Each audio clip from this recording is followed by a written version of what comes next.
إنا لله وإنا إليه راجعون. يو ربين باسين وجهه وانما في بانه قال سينا أبين ربين نتكلم كله أكثر الرافضة يا دنو ما أتوار ملابان تكبر فيه ما لالو لتريبنا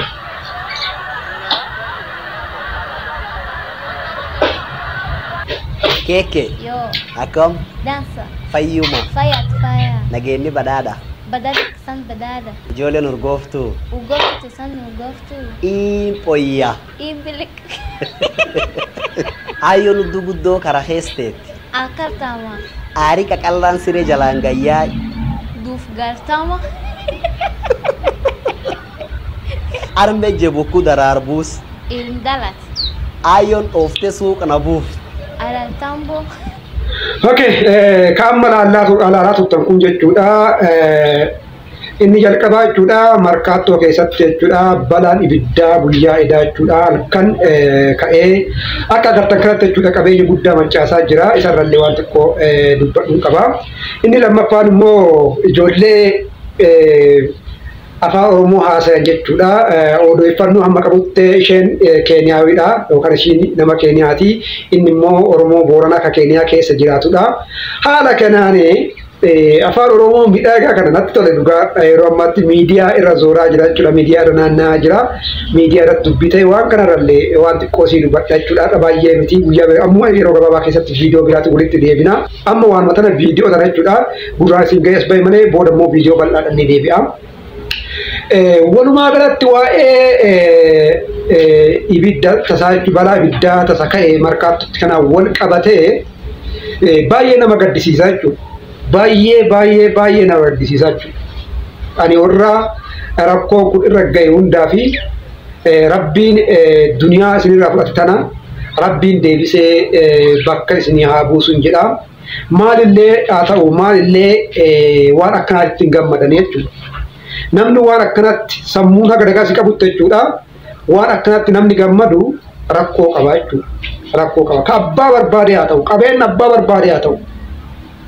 Yoo diqqaate achi keessallee yoo lafa qabaachuu dhabdellee, yoo qabeenya qabaachuu dhabdellee waan kanatti fayyadamuun keen oolu. Directly, indirectly waan kanarraa ni fayyadamtaa jechuudha. Namni directly indirectly markaattoo irraa hin fayyadamin hin jiru biyya kana keessatti. Itoophiyaa keessa jiraatee kallattiinis haa ta'u alkallattiinis haa ta'u namni markaattoo irraa hin fayyadamne hin jiru jechuudha.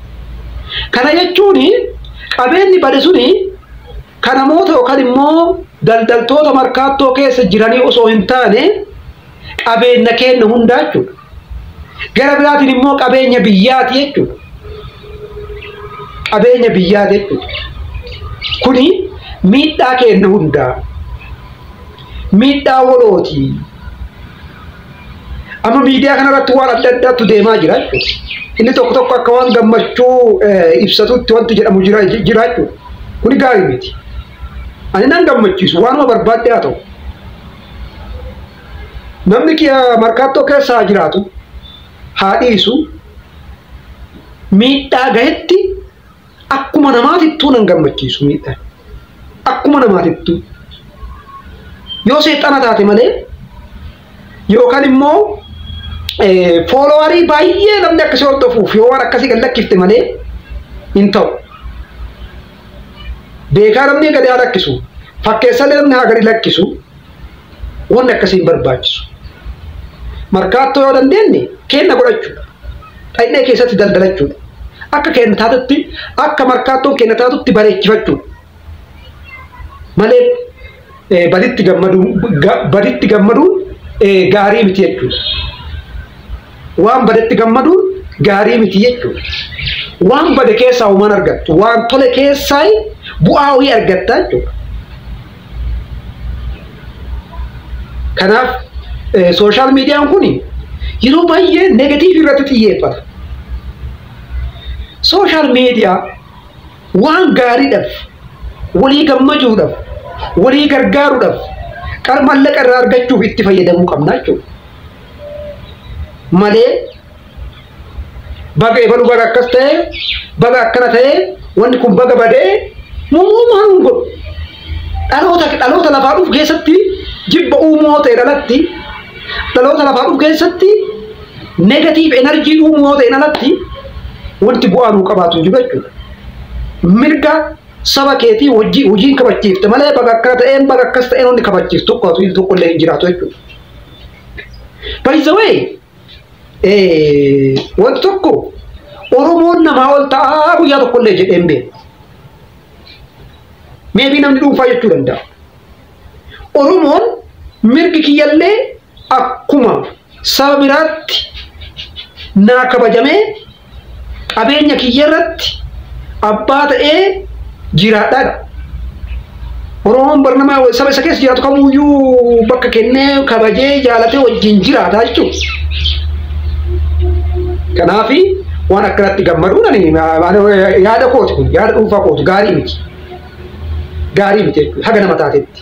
Yoo dandeette kee godhu qabeenyi sun odoo hin banne odoo hin mancaane kee godhu malee waan akkasitti sooshaal miidiyaa irratti baanee yooma keessa keennattu yaadne sooshaal miidiyaa irratti waan akkasii gaarii miti hin barbaachisu waan akkasii. Maal hin barbaachifne sooshaal miidiyaa nama guddaa ilaalaa nama xiqqatu ilaalaa ispeeshaaliin warri guddaa hubannee waan kun dhiisuu dandeenya. Garuu daa'imni immeejii kanaan guddatte jechuudha. Kuni gaarii miti jechuudha. Meebii namni akkuma ilaalchisaa ta'e burree kaa garaan haadhatu burreedha. Namni adduma adda waan ta'eedhaa fi waan akkanaa gadi lakkisaa. An akka gorsa qabutti namoonni waan akkanaa gadi lakkiftan waan akkanaa irraa akka of qusattan abdii guddaan qaba jechuu barbaada. Asumaan immoo mee viidiyoo kana xiqqoosi daalletti walitti dachaa jechuudha. Kana baay'ee nama gaddisiisa.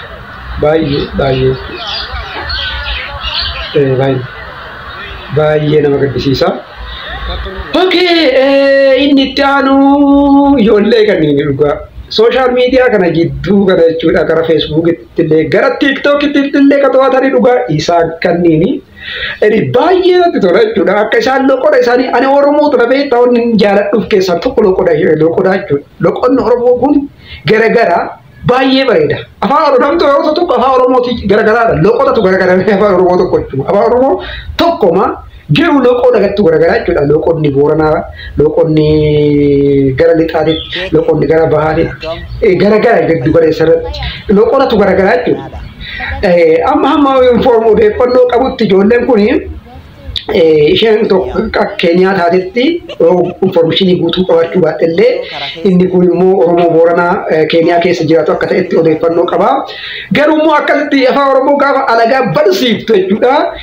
Guddina afaan Oromoo keessatti shoora guddaadha kan jennu isa kana jechuudha. Sooshaal miidiyaa waan akkanaatiif oolchuu afaan kee ittiin guddifachuu aadaa kee ittiin guddifachuu qabeenya kee promooshittuu ittiin godhachuu qabeenya kee ittiin guddifachuu ittiin gurgurachuu kanaafi jechuudha. Negative energy dhiifnee positive energy irratti jechuudha xiyyeeffannee sooshaal miidiyaa waan akkanaatiif gaafa oolchine waan gaariidha dhugaa ijoollee kun baay'ee natti tola jechuudha.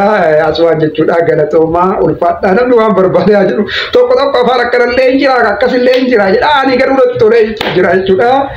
Sooshaal miidiyaa kanallee to'atanii jiranii kanaaf galatoomaa ulfaadhaa nagataa oduu biraatiin yeroo gabaabaa keessatti walitti deebina oduu kana gurra isin buusuudhaaf jechuudha. Like, share, subscribe gochuu hin dagatinaa isiniin jedhaa nagaa.